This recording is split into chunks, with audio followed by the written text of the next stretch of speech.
특별히 뭐 제목을 할 수도 없고 그래서 그냥 클래식 음악의 역사라고 제목을 잡았는데요.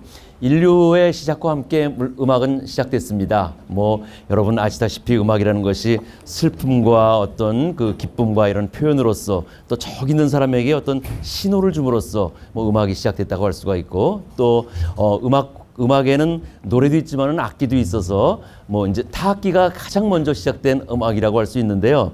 이제 우리 성경에서의 음악부터 여러분께 말씀을 드리겠습니다. 여러분 성경에 있는 라멕이라는 인물을 아시죠? 예, 좋은 인물은 아닙니다, 사실. 예, 그 카인의 후예로서 또 라멕도 살인자였었습니다. 근데 라멕의 아들 중에서 두 아들이 둘이 있었는데 유발이라는 아들이 있었습니다. 그 유발이 바로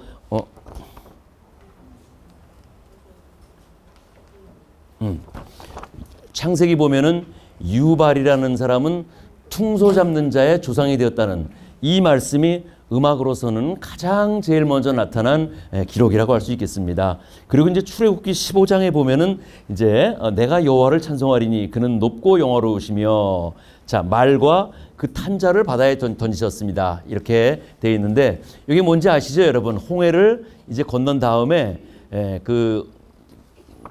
따라오는 애굽의 군사들을 이제 바다에 건지셨습니다. 이것을 모세가 노래를 했는데 모세와 미리암이 곡 하나하나마다 무슨 그 당시의 노래라는 것이 곡 하나하나마다 무슨 신중하게 작곡을 한 건 아닙니다.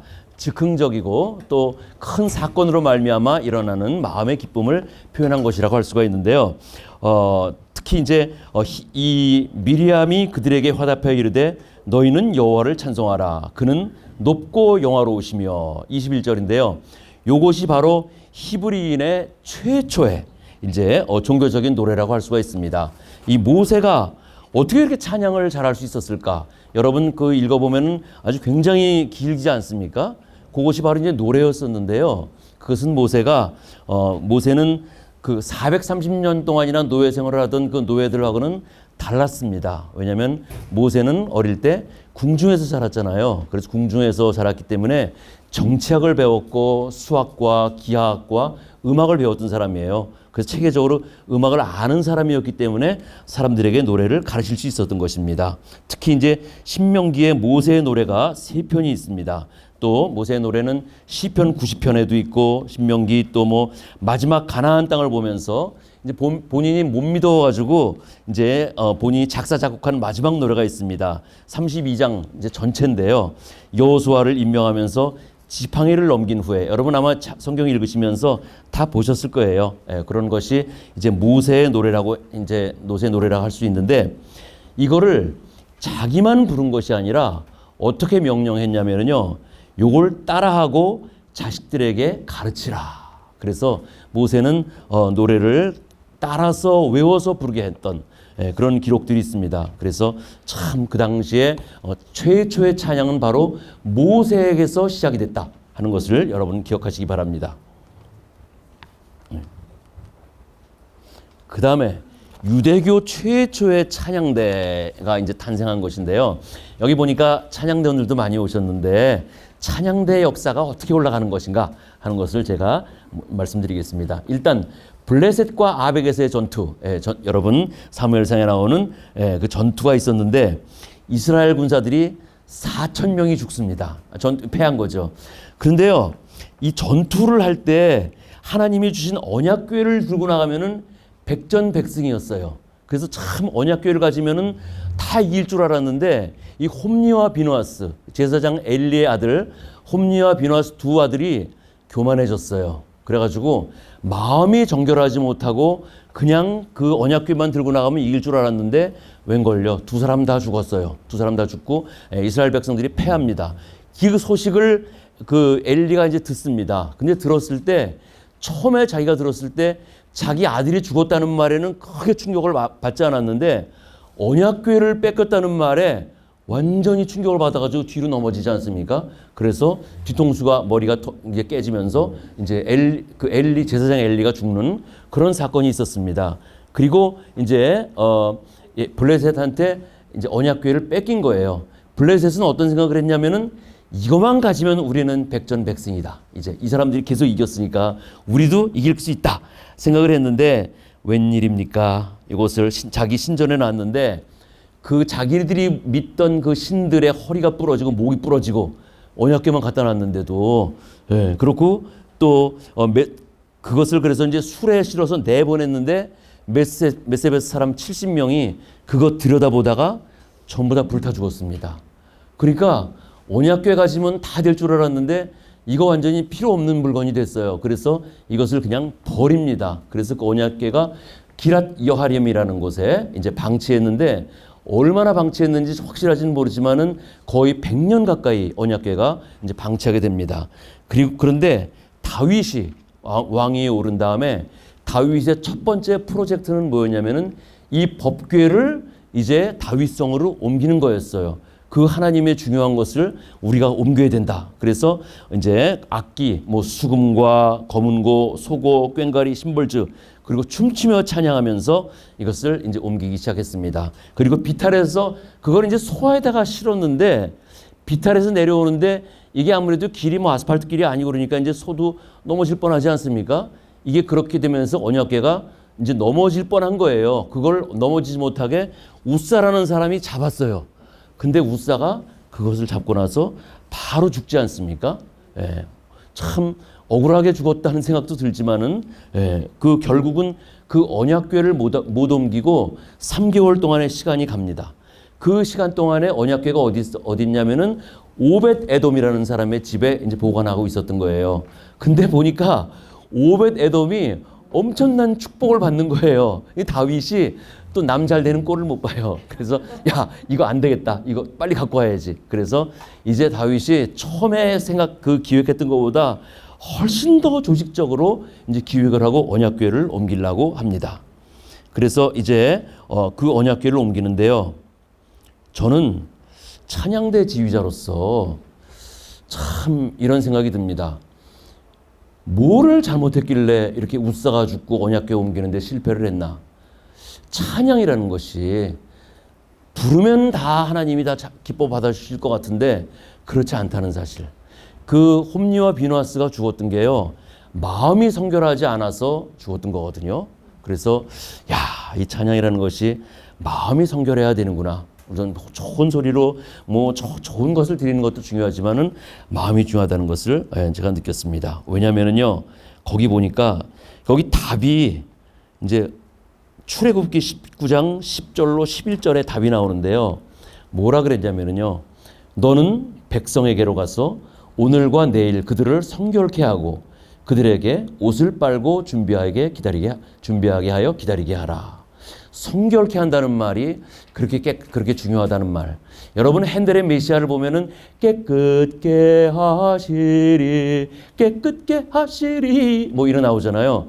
그게 바로 이 말씀입니다. 이런 말씀이에요. 그래서 이것이 굉장히 중요하다 하는 것을 제가 느꼈습니다. 거기에 답이 있다는 것. 그래서 출애굽기 19장 21절로 22절에도 보면은요. 내려가서 백성들을 경고하라. 법궤를 보려고 하다가 많은 사람이 죽을까 하노라. 이미 벌써 하나님이 경고하셨어요. 들여다보면 죽는다고. 또 그 몸을 성결케 하라. 여호와가 그들을 칠까 하노라. 법궤 만들 때 이미 경고한 건데, 그러니까 저는 그 인류의 가장 억울하게 죽은 사람이 우사가 아닐까 생각을 했는데 그렇지 않았어요. 왜냐하면 우사가 이걸 몰랐던 거예요. 그래서 그런 것이었구나. 그러니까 이제 처음부터 잘못된 게 소가 끄는 게 아니에요. 이건 제사장이 어깨에 매는 거거든요. 근데 그걸 처음부터 잘못을 해가지고 이렇게 되게 한 것을 여러분께 말씀드립니다. 그래서 이제 두 번째 영접식 때는 다윗이 백성을 성결케 하고 제사장이 이것을 매게 하고 다윗이 무릎을 꿇었습니다. 그리고 나서 한 게 뭐냐면은 성가대를 조직했습니다. 그 성가대는 288명이었어요. 그래서 그 성가대를 조직해서 대표 찬양을 하게 하고 운반을 철저하게 했는데 그리고 안치할 처소를 이제 시온성에다 마련한 거죠. 그래서 이때 바로 성가대가 흰 세마포를 입고 다윗은 배 에봇을 입고 법궤를 이동했습니다. 다윗이 앞서서 힘껏 노래하며 춤을 추고 옷이 벗어지는지도 모르지 않았습니까? 다윗이. 그만큼 다윗이 기쁨과 정말 열정으로 이렇게 했던 것을 볼 수가 있습니다. 그리고 성가대는 아주 큰 소리로 힘있게 찬양하는 것을 알 수가 있습니다. 이것이 이제 히브리 음악 발전에 가장 큰 역할을 한 것이라고 할 수 있는데, 그 역할을 한 바로 중심 인물은 다윗이라고 할 수 있습니다. 이 구약 성서에 다윗 그러면 우리가 뭐 다윗은 골리앗을 물리친 뭐 소년, 또 뭐 장수, 왕, 시인 뭐 이렇게 말씀하지만은 음악가였다는 사실, 다윗이 켜는 그 이제 수금에 사울의 악신이 물러갔다는 얘기도 있지 않습니까? 그렇지만은 그 다윗이 시를 쓴다는 그 자체는 그 당시의 시는 음악이었습니다. 그래서 다윗은 음악가였다는 사실, 그리고 자기만 음악을 잘한 것이 아니라 사람들에게 계속 그것을 가르쳐서 그것을 행하게 한 것이 다윗의 큰 일이라고 할 수가 있습니다. 그리고 이제 여러분 아시다시피 다윗의 가장 큰 꿈은 뭐였냐면요, 성전을 건축하는 거였어요. 다윗이, 하나님이 다윗을 사랑할 수밖에 없어요. 그러니까 그 성전을 건축하기 위해서 모든 재료를 다 모읍니다. 그런데 하나님이 다윗에게 성전을 건축하게 시키질 않았어요. 아시죠 여러분? 그 이유는 다윗은 장수 출신이었기 때문에 너무 많은 피를 흘렸어요. 그 성경에 보면은 뭐 한 2만 명 죽이는 건 보통이잖아요. 다윗의 군사들이. 그만큼 많은 그 전쟁에서 승리를 했는데, 승리를 했다는 것은 그만큼 칼로 많은 사람들을 죽였다는 얘기잖아요. 그래서 피를 많이 흘려서 하나님이 다윗에게 시키지 않고 그 아들 솔로몬이 성전을 짓게 만듭니다. 다윗이 이제 그러면 이제 다윗이 이제 최초의 성가대 지금 이렇게 말씀드렸는데요. 레위 사람의 어른들에게 명하여 그 형제의 노래하는 자를 세웠다. 이 탈무드의 법전에 보면은요, 남자들이 성가대, 찬양대를 할 수 있게 되어 있습니다. 제가 이렇게 성가대라고 쓴 이유는, 우리는 지금 찬양대라 그러지만은 저는 사실 성가대라는 말이 더 거룩하고 더 좋은 것 같아요. 그래서 성가대라고 썼습니다.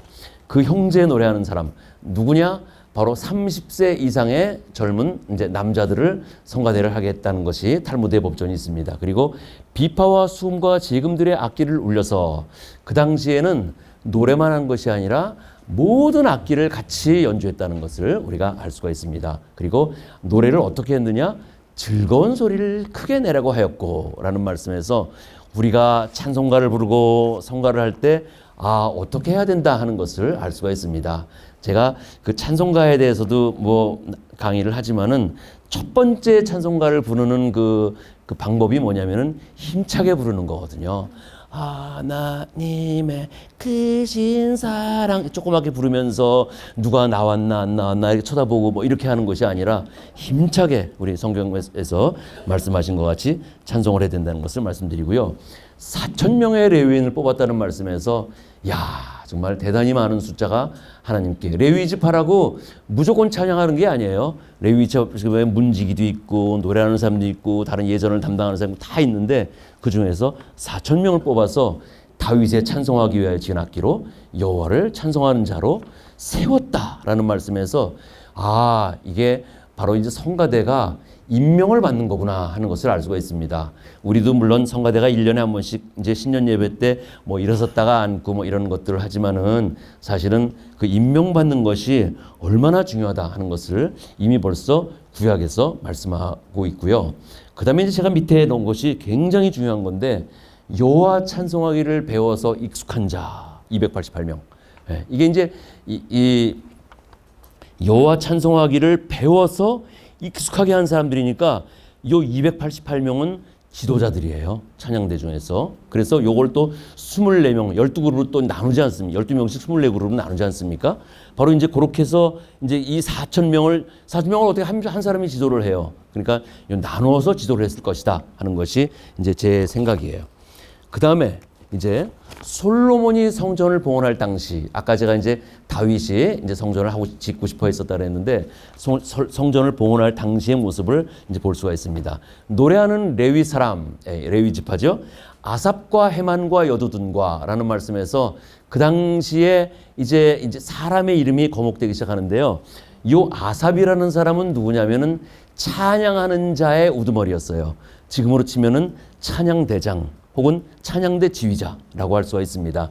그리고 해만이라는 사람은 그 나팔 부는 사람의 조상이었어요. 그래서 지금으로 치면은 관악대장입니다. 그리고 여두둔, 이 사람은 현악기 하는 사람의 우두머리, 현악대장입니다. 그리고 그 아들들과 형제들이라는 말씀에서 이 사람들이 다 음악하는 가족들이었구나 하는 것을 알 수가 있고요.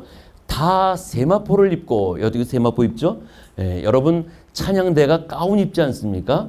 그 가운의 역사가 바로 구약성서로 올라가는 거예요. 여러분 그 찬양대 가운을 입는 목적을 어떤 사람들은 두 가지 중에 하나라고 얘기하는데 뭐냐면 첫 번째는 통일되게 하기 위하여, 두 번째는 보기 좋게 하기 위하여 라고 얘기를 하는데 어떤 것 같아요? 둘 다 아닙니다. 맞았습니다. 둘 다 아닙니다. 찬양대 가운을 입는 것이 물론 뭐 통일되게 보이기도 하죠. 또 보기도 좋아요. 근데 그것이 아니라 찬양대 가운을 입는 것은 거룩한 백성임을 나타내기 위해서 찬양대 가운 입는다 하는 것을 꼭 기억하시기 바랍니다. 그래서 세마포를 입고 제단 동편에 서서, 여러분 보통 우리 교회는 이제 그 찬양대가 교회가 십자가 모양으로 되어 있기 때문에 위치상 이렇게 넓게 이제 배치가 되어 있지 않습니까? 근데 많은 한 70~80%의 교회들이 이 단을 중심으로 동편에 찬양대가 많이 있어요. 그것이 이제 말씀을 따르는 거예요. 그래서 단 동편에 서서 재금과 비파와 수금을 잡고 또 악기를 같이 연주하죠. 그리고 나팔 부는 제사장 120인이 함께 서 있다가라는 말씀에서 제가 되게 놀랐습니다. 왜냐면은요, 보통 이제 우리가 제사장 그러면은 지금으로 치면은 이제 제단에 올라가는 사람이거든요. 그러면 목사님이나 장로님 뭐 이런 분들인데 나팔 부는 사람들이 제사장인 거예요. 그래서 그 당시에 이 음악을 담당하는 사람들이 이렇게 중요한 역할을 했구나. 그래서 여기 찬양대원들도 계실 텐데 찬양대원들은 어떤 사람들이냐면은 노래하는 제사장들이에요. 그러니까 우리가 지금 찬양대 올라가는 게 그게 제단이잖아요. 그만큼 중요한 역할을 여러분이 담당하고 있다는 것을 꼭 기억하시고요. 120인이 함께 서 있다가 나팔 부는 자와 노래하는 자가 일제히 소리를 내어 여호와를 찬송하며 감사하는데 라는 말씀에서 참 정말 얼마나 크게 영광을 돌렸나. 제가 그 ACDA라고 미국 합창 이제 지휘자 협회가 있어요. 아메리칸 코럴 디렉터스 어소시에이션인데요. 그게 이제 세계에서 아마 그 행사 중에서 가장 많은 지휘자들이 모이는 행사라고 할 수가 있어요. 몇 명이 모이냐면요. 보통 이제 장소에 따라서 좀 다른데 평균 한 번 그 ACDA를 하면은 사람들이 몇 명 모이냐면은 5,000명의 지휘자가 모입니다. 그러니까 참 대단한 거죠. 그 중에 이제 외국 사람들도 한 10% 정도 돼요. 한국 사람만 해도 한 50명 이상 한국에서 가는 거예요. 그걸 보러 3박 4일 동안 여는데, 근데 제가 갔던 것 2년에 한 번씩 열리는데, 제가 갔던 그 ACDA 컨퍼런스 중에서 가장 사람이 많이 모였을 때가 뉴욕에서 열렸을 때예요. 뉴욕은 또 이제 크고 뉴욕 이제 시가 커서 그런지 몇 명이 모였냐면은 10,000명이 모였습니다. 참 대단하죠. 지휘자만 10,000명이 모이는 거예요. 근데 거기서 이제 뉴욕 가면은 뉴욕 필하모니가 있지 않습니까? 뉴욕 필하모니가 이 사람들을 위해서 링컨 센터에서 연주를 해줬는데 그 링컨 센터가 2,000명도 안 들어가는 데예요. 그러니까 이제 그 10,000명 들어갈 수가 없잖아요. 그래서 이제 ACD에 모이는 그 지휘자들을 6반으로 나눴어요. 그래서 1반, 2반, 3반, 4반, 5반, 6반. 저는 이제 3반에 이제 돼가지고 거기서 이제 그 뉴욕 필하모니가 연주하는 걸 들었는데, 베를리오즈라는 작곡가 아시죠? 19세기 낭만파의 프랑스 작곡가인데 환상교향곡으로도 유명하죠. 그 사람이 이제 레퀴엠이라는 곡이 있는데 그 곡을 연주를 했습니다. 이제 저는 그러니까 이제 뉴욕 필하모니가 몇 번 연주해야 되는 거예요. 6번 연주해야 되는 거야. 그 사람들을 위해서 낮밤 계속 연주를 하는데, 그 이제 베를리오즈의 레퀴엠은 이제 어떤 특징이 있냐면은 굉장히 곡이 이제 아주 규모가 큽니다. 한 80명 정도 오케스트라가 있고 합창은 200명 정도 있고 솔로도 있고. 근데 보통 이제 큰 곡이 그런데 거기에다가 이 2층, 3층 발코니에 양쪽으로 브라스 악기들, 그러니까 트럼펫, 트럼본, 튜바, 큰 소리 나는 악기들이 한 10개씩 더 배치가 되는 거예요. 그러니까 악기가 한 40개가 정도가 더 배치가 되는 거예요. 그런 관악기만. 그런데 그 중에서 이제 투바 미룸이라는 곡이 있는데 하나님의 진노의 나팔 소리가 울려 퍼지고 그 노래할 때는 모든 합창하는 사람들과 그 악기 모든 사람들이 포르테시보를 크게 연주하거든요. 저는 처음 그 노래 처음 들었었는데 이 객석에 앉아있던 저로서는 이것이야말로 하나님의 심판, 하나님의 진노가 아닐까 할 정도로 전율을 느낀 적이 있었는데 여기 보세요. 여기는 나팔 부는 사람만 120명, 노래하는 사람 4,000명. 얼마나 크게 하나님께 영광 돌렸나 하는 것을 볼 수 있습니다. 여호와의 영광이 하나님 전에 가득함이었다 그랬잖아요. 그래서 그 연기가 솟아나고 막 구름이 가득 찬 하나님의 영광이 있던 것을 볼 수가 있습니다. 그 다윗이 이제 기획한 대로 이게 이제 이 솔로몬이 한 거지만은 이게 솔로몬이 한 게 아니라 사실은 다윗이 다 기획을 한 거예요. 그 기획한 대로 연주했다는 것을 볼 수가 있습니다. 그리고 이제 솔로몬 시대에는 예배에서의 음악이 훨씬 더 이제 정성스럽게 사용된 것을 볼 수가 있는데 그것은 역대하 8장 14절을 보면은 알 수가 있습니다. 그러나 이제 특히 이제 이 솔로몬이 이제 나중에는 이제 좀 타락하지 않습니까? 그러면서 그 연주하는 그 악기들이 아모스 선지자의 말대로 하나님의 영광을 찬양하는 것이 아니라 백성들을 위해서, 그러니까 이게 이제 교회 음악과 일반 음악의 다른 점인데 일반 음악은 청중을 위해서 하지 않습니까? 근데 이게 이제 점점 이제 백성들을 위해서 하는 노래로 바뀐 거예요. 음악으로 바뀐 거예요. 그러면서 이것이 악기들이 어떤 타락을 하게 되는 어떤 그런 음악으로 이제 많이 바뀐 것을 또 볼 수가 있습니다. 자, 그다음 보겠습니다. 그다음에 제가 이제 참고로 좀 말씀을 드려야 되는데요. 이 창세기서부터 제가 이걸 좀 말씀을 드려야 그다음 진도를 나가기 때문에 여러분 그 창세기서부터 이제 그 아브라함부터 시작해가지고 요셉까지 창세기죠. 그러니까 요거를 이제 우리가 창세기를 족장 시대라고 얘기하지 않습니까? 그리고 나서 이제 출애굽하는 그 출애굽기서부터 신명기까지를 광야 시대, 백성들이 광야에서 어떤 시대고요. 그리고 이제 민수기 신명기 여호수아부터 시작해 하는데 여호수아는 어떤 시대냐면은 정복 시대라고 할 수가 있습니다. 그래서 이제 그 가나안 땅을 정복한 다음에 계속 땅을 나눠주지 않습니까? 그래서 나눠주는 것을 볼 수가 있고요. 그리고 이제 사사기, 이제 왕이 나오기 전에 사사들이 재판관 노릇도 하고 장군 노릇도 하고 뭐 여러 가지 일들을 왕이 하는 노릇들을 다 했었어요. 그래서 이것이 이제 사사기 요때가 이제 사무엘이 마지막 사사였었는데 요때를 이제 사사시대라고 얘기하죠. 분열 왕국 시대입니다. 그리고 열왕기상부터는 이제 분열 왕국 시대. 그래서 북이스라엘과 남유다로 나눠지지 않습니까? 그리고 나서 북이스라엘은 아수르에게 망하고 남유다는 이제 바벨론에 망하지 않습니까? 그래서 그 다음에는 이제 포로로 잡혀가는데 그 다음부터 포로 시대는 에스라, 느헤미야, 에스더까지. 여기까지를 보통 우리가 성경에서 역사서라고 얘기합니다.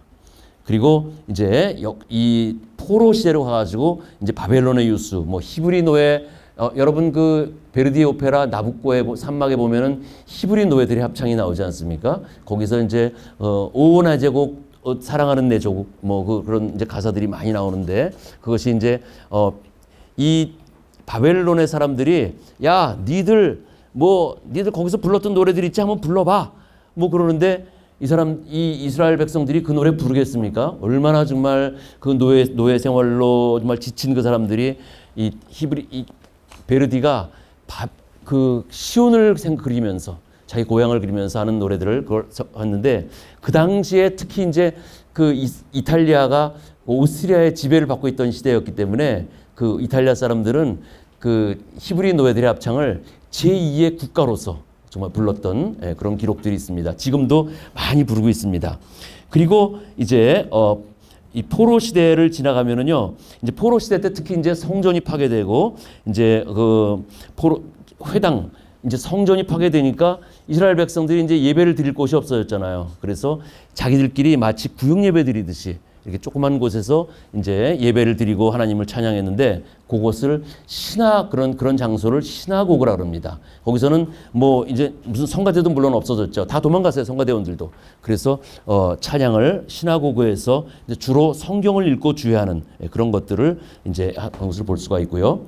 그리고 구약 가운데서 욥기, 시편, 전도서, 잠언, 아가서, 이것을 시가서라 그러죠. 이거는 시인데 이것은 음악이었습니다. 그리고 이사야서부터는 예언서라고 할 수 있는데요.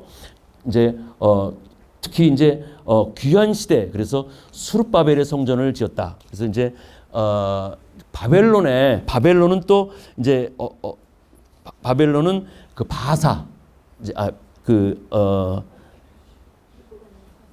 느부갓네살 왕이 이제 있었는데, 바벨론은 페르시아에게 멸망을 당합니다. 그리고 페르시아의 바사, 이제 고레스가 이제 이스라엘 백성들을 풀어주지 않습니까? 그리고 수룹바벨을 총독으로 세웁니다. 근데 수룹바벨이 참 좋은 일을 했어요.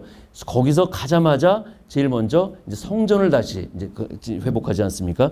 이것을 귀한 시대라고 얘기합니다. 그래서 수룹바벨의 성전을 지었는데, 이 에스라의 지도하에서 이제 느헤미야가 성벽을 재건하고 이제 성전을 이제 지었는데, 참 그 느헤미야가 아주 그 포로 시대 이후에는 굉장히 음악에 있어서 중요한 역할을 많이 했습니다. 그리고 페르시아는 헬라에게 망하고 헬라는 또 이제 로마에게 망하지 않습니까? 근데 이제 그 에스라가 다 도망갔던 그 성가대원들, 그 사람들을 다시 조직해 가지고 이제 성가대를 재건시켰다는 것을 우리가 알 수가 있습니다. 그리고 이제 꼽을 수 있는 왕 중에서 다윗, 솔로몬 말고 히스기야 왕이 있어요. 히스기야 왕, 여러분 그래도 이 사람은 괜찮은 왕이었어요. 그래서 이 히스기야 왕이 사제들과 레위인들로 하여금 성전을 이제 아주 정화하고 하나님께 제사를 드릴 때 다윗과 왕의 선견자 갓과 선지자 나단이 명령한 대로 레위 사람들을 여호와의 전에 두어서 찬양하게 했다. 그런 기록이 있습니다. 그리고 이제 성가대원이 성전에서는 찬양을 했지만은 이제 그 시나고그, 그러니까 그 회당에서는 찬양하지 않았다는 것을 말씀드리고요. 느헤미야 12장 24절에 보니까 바벨론의 포로 생활을 한 후에 이스라엘 백성들이 고국에 돌아와 나라를 재건할 때 레위 족속의 지도자들이 하나님의 사람 다윗의 명령대로 순서를 따라 찬양하고라는 말씀이 있습니다. 그러니까 이 성가대를 재건할 때 그냥 하는 것이 아니라 순서를 따라서 재건했다는 것을 알 수가 있습니다. 자, 그럼 그 다음 거를 보시면요, 이제 신약 시대로 넘어가도록 하겠습니다. 신약 시대에도 음악은 계속됐습니다. 그리고 신약 시대에는 또 이제 헤롯 성전이 이제 생기죠. 여러분, 헤롯은 나쁜 사람이었습니다. 그런데 이제 이 이스라엘 백성들에게 뭔가 좀 이렇게 불만을 이렇게 좀 해소하고 뭐 그런 의미에서 이제 헤롯이 성전을 져가지고 예수님이 성전을 그렇게 좋아하지는 않았어요. 예수님 전에 했다가 주 70년쯤에 이제 로마에 의해서 멸망당하면서 이제 파괴가 됐는데, 그 신약 시대의 음악은 이제 헤롯 성전에서 이제 이루어졌다는 것을 우리가 알 수가 있고요. 근데 이 헤롯 성전은 사실은 이제 수룹바벨 성전을 좀 확장 보수한 것이라고 할 수가 있어요. 그리고 이제 회당 음악은 기약 없이 이제 순수 노래만 읊조리는 방식이었었는데, 그 당시에 성전이 있었다는 얘기는 성전 안에는 성가대가 있기는 했어요. 그러나 그 성가대에 대한 기록은 그렇게 많지 않은데, 그래도 학자들의 기록에 보면은 성가대가 단 동편에서 찬양을 했다. 그리고 성가대가 끝나면은 그 회당에 와서 성경을 같이 연구했다. 그런 기록들이 있어요. 그래서 그 당시에 성가를 불렀었구나 하는 것을 알 수가 있습니다. 특히 이제 예수님도 찬미를 많이 하셨어요. 예수님이 감람산으로 나갈 때 예수님과 그 제자들이 찬미 부르고 감람산에 나갔다는 기록이 있지 않습니까? 그러니까 우리가 보통 이제 그 기도회 하기 전에 찬양을 많이 하잖아요. 그것이 바로 예수님이 찬양을 하시고 기도했다 하는 것을 우리가 알 수가 있습니다. 그리고 이 신약 시대에는요, 아주 대표적인 노래가 이제 3개가 있는데, 그 대표적인 노래를 하나씩 말씀을 드리면, 누가복음 1장 46절로 55절인데요. 이건 뭐냐면은 마리아가 하나님께 이제 주의 천사로부터 계시를 받지 않습니까? 이제 하나님의 아들을 잉태할 것을 계시를 받습니다. 그런데 마리아는 그 당시에 처녀였고 또 자기 남편과 아직 동침을 하지 않은 상태였었는데 자기 배가 점점 불러오니까 인간의 마음에서 불안한 거예요. 불안하죠. 아무래도 제일 먼저 남편한테 오해를 받을 수가 있고, 그래서 야 이거 참 불안하다. 그래가지고 누구를 찾아가냐면은 친척 엘리사벳을 찾아갑니다. 엘리사벳은 누구의 어머니? 세례, 그렇죠. 세례 요한의 어머니였습니다. 이미 엘리사벳은 만삭이 된 상태였어요. 그래서 마리아가 자기의 고민을 이제 엘리사벳에게 털어놓습니다. 근데 엘리사벳은 뭐라 그러냐면은 내 주의 어머니가 나에게 오미 웬일이냐? 내 주의 어머니가 왜 어떻게 나에게 오실 수가 있습니까? 그러면서 이제 마리아를 축복을 해줍니다. 그때 마리아가 깨달아요. 아, 그렇지. 내가 하나님의 계시를 받았는데 내가 바보같이 이렇게 인간적으로 이렇게 생각을 했었네. 그러면서 너무 기뻐서 부른 찬송이 바로 누가복음 1장 46절 55절입니다. 내 영혼이 주를 찬양하며 내 마음이 하나님 내 구주를 기뻐하였음은 그 계집종의 여종이라고 번역한 성경도 있는데 그 여종의 비천함을 돌아보셨습니다. 이제 이후로 만세의 날을 이제 보겠다 일컬이라고 이렇게 얘기를 하지 않습니까? 그 노래를 쫙 부르는데 항상요 노래의 제일 첫 번째 나오는 가사가 그 노래의 제목입니다. 그러니까 우리가 보통 만약에 만입이 내게 있으면 그런 찬송가가 있다면은 그 찬송가의 제목은 무조건 만입이 내게 있으면이잖아요. 그렇듯이 이제 이 누가복음 1장 46절로 55절은 마그니피카트 아니마 메아라는 가사로 시작을 하거든요.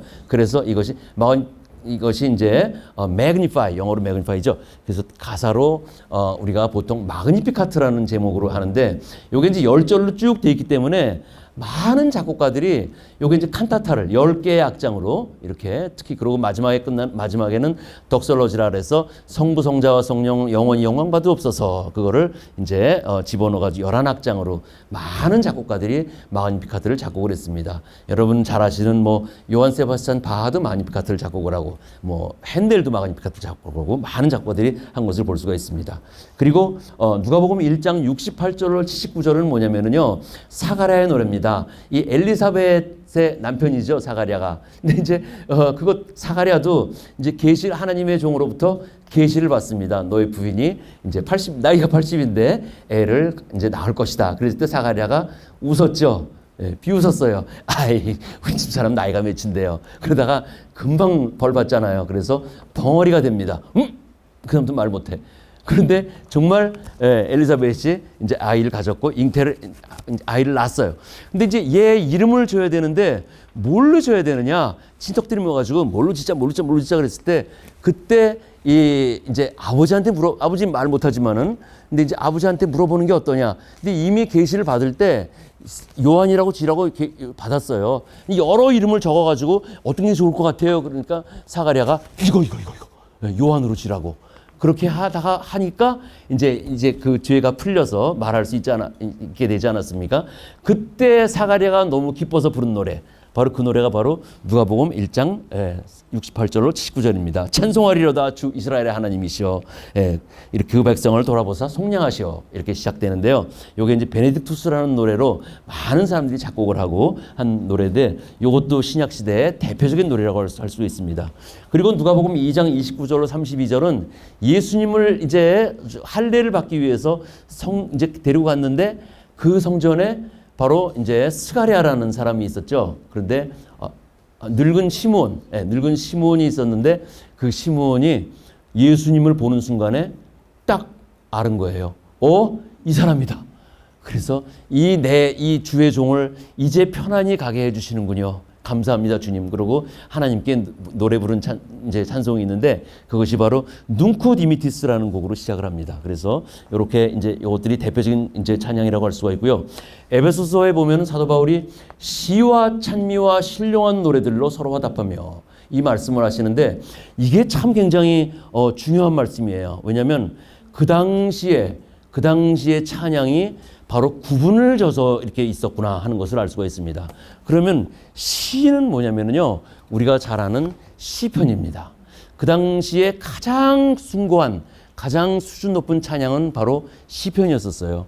그다음에 찬미. 찬미는 우리가 지금 생각하는 그 찬송가라고 생각하면 딱 맞고요. 그다음에 신령한 노래. 우리가 부르는 복음성가라고 말씀드리면 다 이해가 될 것 같아요. 그래서 그렇게 찬양을 구분을 했다 하는 것을 알 수가 있고요. 그리고 너희의 마음으로 주께 노래하며 찬송하며 해서 찬송은 그냥 입으로 하는 것이 아니라 영적인 마음으로 노래하라 하는 것을 얘기했고요. 그 다음에 고린도전서에도 보면은 내가 영으로 찬미하고 또 마음으로 찬미한다라는 말씀에서 찬양을 하는 방법도 그 당시에 제시를 하고 있구나 하는 것을 알 수가 있습니다. 영적인 찬양을 부르기 위해서 우리 성가대뿐만 아니라 우리 교인들은 모두 우리가 하나님께 정말 교회 음악은 아까 말씀드린 것처럼 대상이 우리가 노래를 듣는 대상이 회중이 아니라 하나님인 거예요. 그래서 영적인 찬양을 불러야 된다는 것 여러분께 말씀드리고 또 그다음에 마음으로 찬미하니라. 이게 무슨 말일까? 저는 이렇게 해석했어요. 그 찬양이라는 것이 물론 내가 다 잘하고 싶은데 내 목소리가 별로 좋지도 않고 그래서 하나님께 더 좋은 걸 드려야 되는데 더 좋은 걸 못 드리니까 좀 나를 대신해서 누가 좀 더 좋은 걸 좀 드려줬으면 좋겠다 해서 뽑힌 사람들이 성가대원들이거든요. 그렇다고 내가 노래 못한다고 하나님이 이 노래를 안 받아주시는 건 아니에요. 받아주시지만은 더 좋은 걸 드리고 싶어서 찬양대가 뽑혀서 하는 건데 마음으로 찬미한다는 얘기는 언더스탠딩이에요. 그래서 뭐 네 박자가 나오면 네 박자를 그대로 하고 도, 솔, 오도가 나오면 오도를 그대로 하고 그래서 그 음악이 제시하는 것을 정확하게 하면서 노래하는 것. 노래를 잘하는 얘기죠. 그러니까 잘하는 것이 바로 이 마음의 찬미다. 이렇게 생각을 합니다. 그리고 또 우리 사도 바울이 옥중에서도 찬송을 하고 그러지 않았습니까? 특히 이제 야고보서에 보면 즐거워하는 자가 있느냐 저는 찬송할 것이요. 우리가 항상 그렇다고 찬송을 기쁠 때만 하는 것은 아닙니다. 사도 바울처럼 이렇게 막 고통받고 이럴 때도 찬송을 하고 어디에서나 찬송을 해야 된다는 것을 말씀드립니다. 그 다음에 이제 그레고리의 1세 공헌과 다성음악의 발달 이렇게 말씀드리는데요. 사실요 히브리 사람들의 찬양은 음악사에 있어서는 클래식 음악에 있어서는 사실은 그렇게 크게 중요성을 띠지 못합니다. 왜냐하면 지금도 이제 이스라엘이나 팔레스타인 지역에 있는 사람들이 거기도 합창단이 있잖아요. 근데 그렇게 잘하지는 못해요. 그렇게 잘하지는 못하고 그 당시에 있는 노래들이 여러분과 아도나야 큰 소리로 찬양한 것들을 제가 듣기는 들었어요. 이제 크게 찬송을 불렀는데 음악사는요 이 히브리 민족의 음악이 아니라 그리스의 음악이 계속 이제 전수돼 가지고 지금까지 오는 거예요.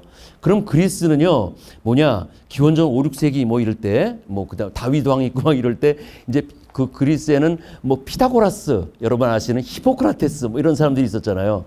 근데 이제 그게 이제 히브리 사람들과 이제 그 그리스 사람의 다른 점인데요.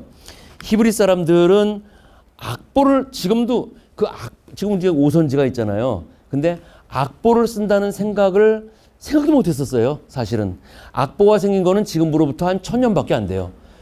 그전 사람들은 악보라는 생각을 하지 못했어요. 그럼 히브리 사람들은 어떻게 했냐면요 가사에다가 점을 찍었어요. 여호와는 나의 목자시니 내게 부족함이 없으리로다 나오는데 그러면 지금 제가 노래 불렀듯이 내게 부족함 없으리로다 지금 긴 음이 있잖아요. 그리고 그가 나를 푸른 초장에 누이시고 높은 음도 있잖아요.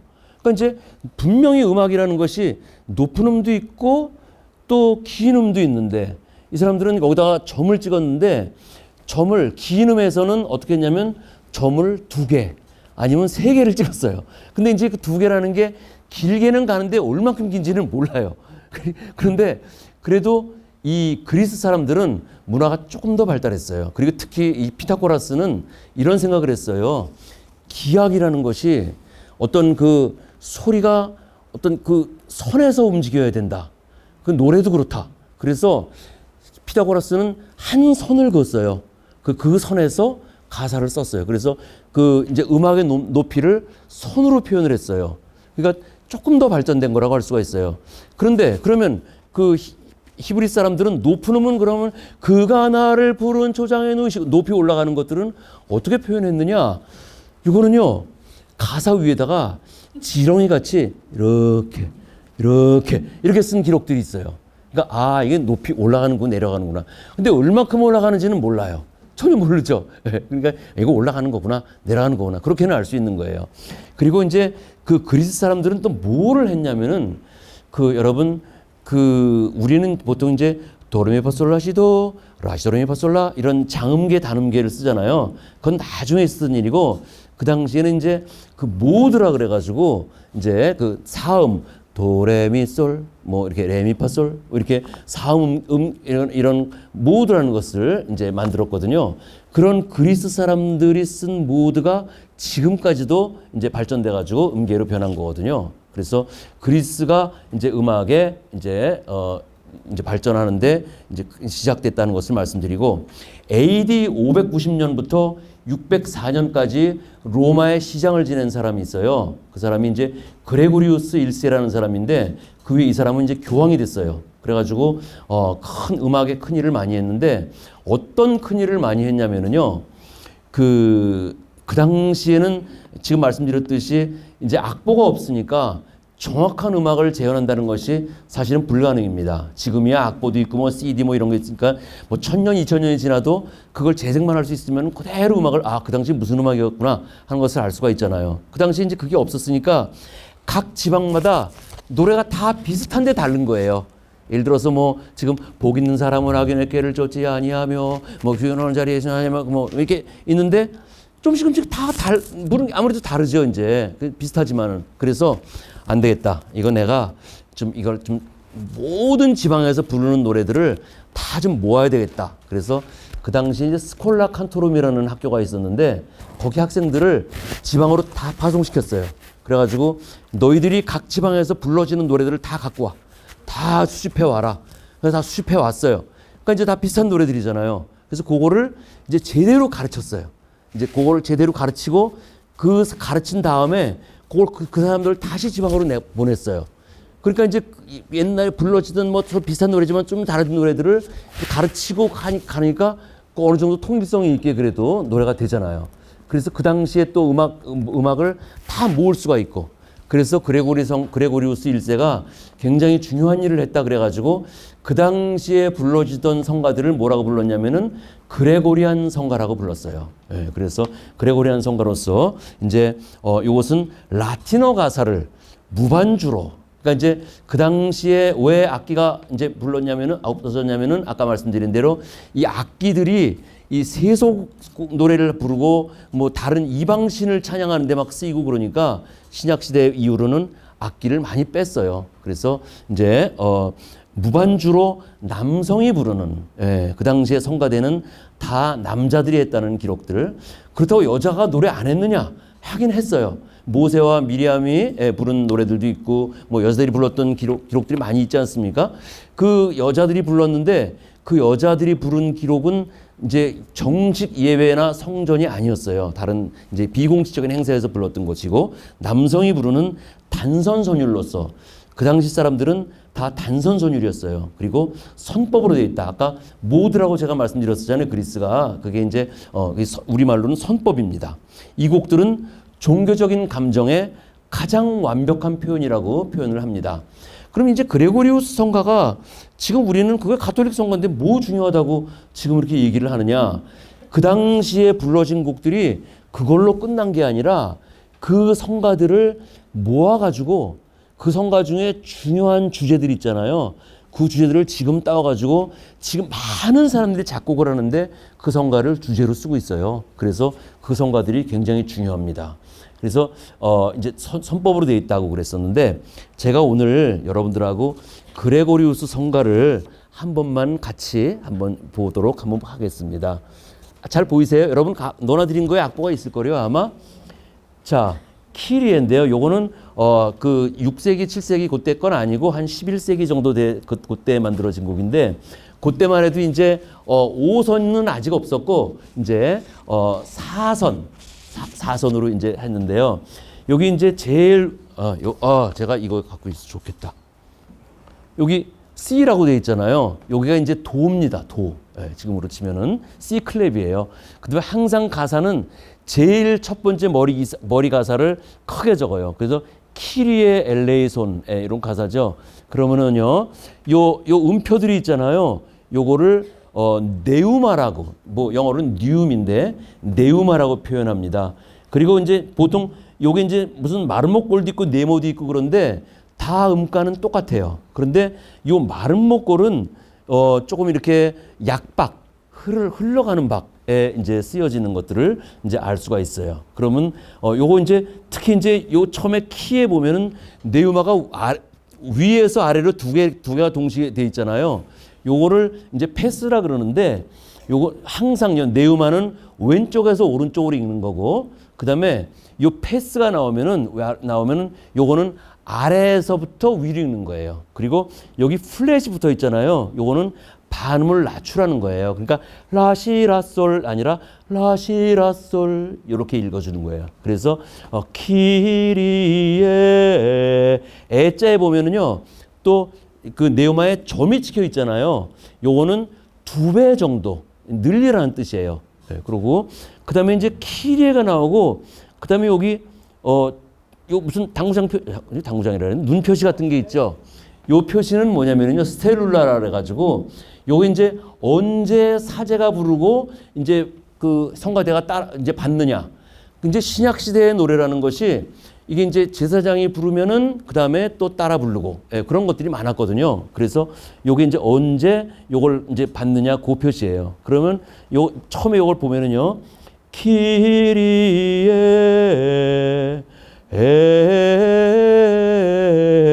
요 그리고 이제 기둥 표시가 있잖아요. 요것도 음가는 크게 지장 없어요. 마름 목고는 약간 약박이라 그랬잖아요. 그래서 레이손 레자에 보면은요. 이렇게 요 소위 같이 밑에 요거 있죠. 요걸 에피세마라 그러는데 에피세마는 2가지가 있는데 여기 이제 버티칼 요 이제 요 2가지 하나는 이제 호라이전털이라고 옆으로 돼 있고 하나는 이렇게 버티칼. 여러분 집에 아파트에 보면 버티칼 있잖아요. 그래서 이렇게 근데 요건 뭐냐면은요. 리듬이 시작하는 부분이에요. 그러니까 좀 레이손 요렇게 부르라는 거예요. 그다음에 레이손 한 다음에 여기 보면 IIJ 또 뭐 요 더블 디토 또 2개 다 있잖아요. 요거 뭐냐면은요. IIJ는 요거를 IIJ가 나오면은 요 더블 디토라서 3번 부르라는 얘기예요. 그러니까 제가 기리에 부르면 여러분들은 레이손 잘 안 되시나요? 다시 한번 해볼까요? 자 연습해 보세요. 시작.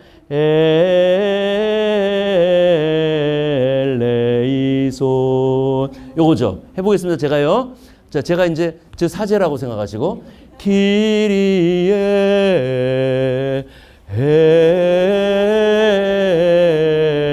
레이손 그 다음에 또 제가 해야 돼요. 그죠? 3번 해야 되니까 키리에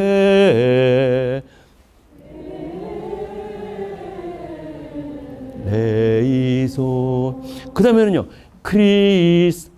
왼쪽에서 오른쪽으로 옮기라 그랬죠. 그래서 크리스테 2박이라 그랬잖아요. 크리스테 자 제가 이 마른 목골은 약박이라 그랬는데 여기 보니까 이거 강박이거든요. 강박을 주기 위해서 여기 에피세마 잘못 눌렀어요. 에피세마가 여기 있죠. 요 강박으로 늘어내는 거예요. 그래서 그럼 요거는 어떻게 해야 되냐면 크리스테 이렇게 읽는 거죠. 한번 읽어보세요. 시작. 크리스테 똑같아요. 레이손 요 뭐예요? 요거? 근데 요 끝에 뭐 하나 있죠? 요 뭐지? 요 가이드라 커스토라 그러는데요. 요 뭐냐면요. 그 다음 줄에 하는 시작음을 요걸 보여주는 거예요, 지금. 예. 그래서 사람들이 헷갈리지 말라고 야, 요 음으로 시작하니까 준비해. 그거예요, 지금. 보였죠? 예. 그다음에 요것도 세 번 반복하죠. 그다음에 기리에 그다음에 여러분들이 레이손 그 다음에 요게 요 세 개가 이렇게 묶어져 있잖아요. 요걸 이제 전문적인 용어로 토르크루스라 그러는데 요럴 때는 앞에 거를 조금 더 길게 해야 돼. 게리에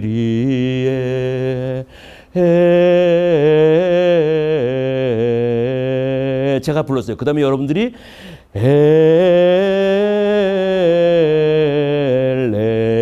엘레이손 이런 식으로 부르는 거예요. 그러니까 요게 들어보면은 이게 무슨 뭐 이렇게 장조도 아니고 단조도 아니고 좀 희한하잖아요. 그게 선법이에요. 이게 선법으로 되어 있는 거예요. 그게 이제 이런 것들을 얼마 동안 하느냐? 거의 중세 시대 때 1500년 동안을 계속 이런 식으로 부르는 거예요. 예, 그런 것을 여러분께 말씀을. 예? 아, 키리에 엘레이소는요 주여 우리를 불쌍히 여기소서. 예. 이게 보통 우리가 라틴어라고 얘기하는데 요 키리에 엘레이소는 요 가사는 그리크예요. 그리스어예요. 그리스어라는 것을 말씀드리고요. 자, 그러면 그 다음에 이제 모테트, 코랄, 시편과 엔템 나왔는데 이거 해야 돼. 그래도 오르가눔부터 해야 되는구나. 자, 여러분 그 서양 사람들과 동양 사람들이 조금 좀 생각에 다른 게 있어요. 동양 사람들은 이 선율의 아름다움을 굉장히 중요하게 생각을 했어요. 그래서 우리가 그 무슨 기와집을 집을 하나 지어도 이 얼마나 멋있잖아요. 멋있고 노래를 불러도 아리랑 아리랑 아라리요 굉장히 선율이 아름답습니다. 그리고 옷을 입어도 김상국 납시요 뒤에 보면 이렇게 돼 있잖아요. 어떻게 한복도 이렇게 돼 있고 아주 그 선율의 아름다움이 굉장히 좋아요. 근데 서양 사람들은 그 선율보다는 뭘 이렇게 쌓아나가는 거를 이렇게 생각을 했어요. 그래서 보통 1층, 우리는 근데 이제 아무리 큰 집도 그냥 1층 집이에요. 그렇잖아요. 크게 기와를 높이 쌓아가지고 멋있게 졌지. 근데 이 사람들은 여기 살면은, 저 위에도 사람이 살 수 있을 것 같은데? 물론 이제 거기 이제 그 돌이 좋아서 그런 것들도 있어요. 뭐 대리석도 화감이 좋아서 1층을 짓고, 그러니까 이제 우리가 유럽에 가보면은 막 300년, 400년 된 집에 지금도 사람들이 막 살고 있잖아요. 근데 그 집 보면 다 4층, 5층만 이렇게 돼 있어요. 그래서, 참 대단하다. 뭐 이런 생각을 느꼈는데 음악에서도 마찬가지예요. 이 사람들은 이 음악이 이렇게 나오면은 우리는 이렇게 이게 선율의 아름다움이었다 그랬었는데 이 사람들은 쌓아나가는 아름다움이 있었어요. 뭐냐면은요, 어디서 착안을 했냐면은 여러분 쉽게 말하면은 구역 예배 드리시잖아요. 구역 예배는 누가 반주 안 하죠. 그냥 집에서 예배 드리면 내 주를 가까이 하게 함은 노래 부르잖아요. 근데 꼭 어떤 권사님 가서 다른 조로 내 주를 가까이 이렇게 하시는 분들도 있고 또 어떤 장로님 내 주를 할 때 내 주를 한 옥타브 낮춰서 노래하잖아요. 근데 그 사람들이 그거 들어보니까 좀 묘한 거예요, 느낌이. 여러분 예배 시간마다 그 차임 칠 때 그때 잘 들어보세요. 한 음만 나오는 게 아니라 똑같은 음을 계속 이렇게 반복 이렇게 딱 쭉 병행해 가잖아요. 여기서 착안을 했어요. 느낌이 희한하다. 그래서 만들어낸 게 바로 오르가눔이라는 거예요. 오르가눔은 9세기에서 13세기 지금부터 한 1000년 전인데 생겨난 최초의 다성음악이다. 이것은 초기 폴링 다양한 방법의 집약적인 명칭으로 두 성부가 같은 가사로 노래한다. 그래서 내 주를 할 때 내 주를 쭉 가는 거죠. 똑같이 가기만 하는 걸 병행 오르가눔이라 그러는데 음이 올라갈 때 이건 내려가. 또 올라갈 때 또 올라가면 또 내려가고 올라가면 내려가. 이렇게 만들 수도 있잖아요. 이런 걸 또 자유 오르가눔이라고 그러고 또 만약에 아까 제가 그레고리안 성가의 주제가 중요하게 썼다 그랬잖아요. 거기에 할렐루야 이런 게 나온다면은 할렐루 천천히 노래 부르게 한 다음에 그 위에서는 하하하하하하하하하하 이렇게 막 부르게 만드는 거예요. 요게 이제 그런 걸 이제 메리스마틱 오르가눔이라고 그러는데 요런 거에서 이제 2부 합창이 생겨나고 요 가운데 또 뭘 집어넣을 수 있겠네? 그러다 보니까 이제 2부 합창, 3부 합창이 생겨난 거예요. 그리고 알렐루야라는 것을 시간이 다 됐네. 알렐루야가 이게 막 계속 늘어지니까 외우기도 힘들고 복잡해.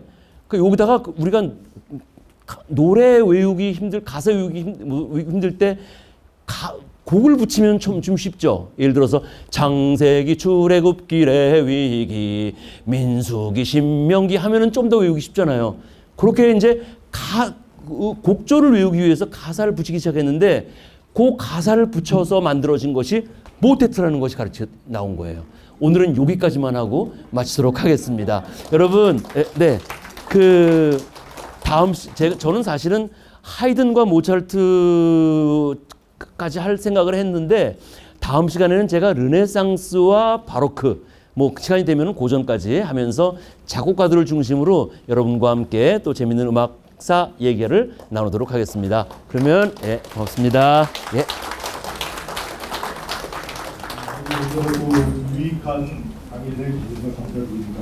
오늘 강의는 저희가 유튜브로 올릴 예정입니다.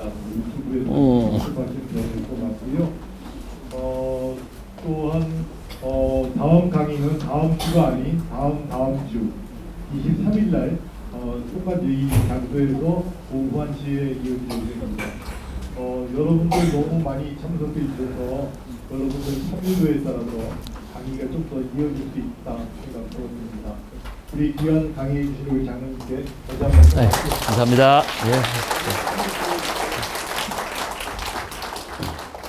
잠깐 기도하고 마칠까요? 네, 하나님 아버지 감사합니다. 저희가 오늘 역사를 보면서 구약시대 음악을 연구하였습니다. 정말 우리가 성결하지 않고는 하나님께 올바른 찬양을 드리지 못한다는 것을 깨닫게 하여 주시고 우리가 하나님께 찬양 드리기 전에 늘 성결한 사람이 될 수 있도록 주님께서 인도하여 주시옵소서. 아버지 오늘 주일도 우리가 거룩하게 지낼 수 있도록 하여 주시옵소서. 예수님 이름으로 기도드렸사옵나이다. 아멘. 감사합니다. 예.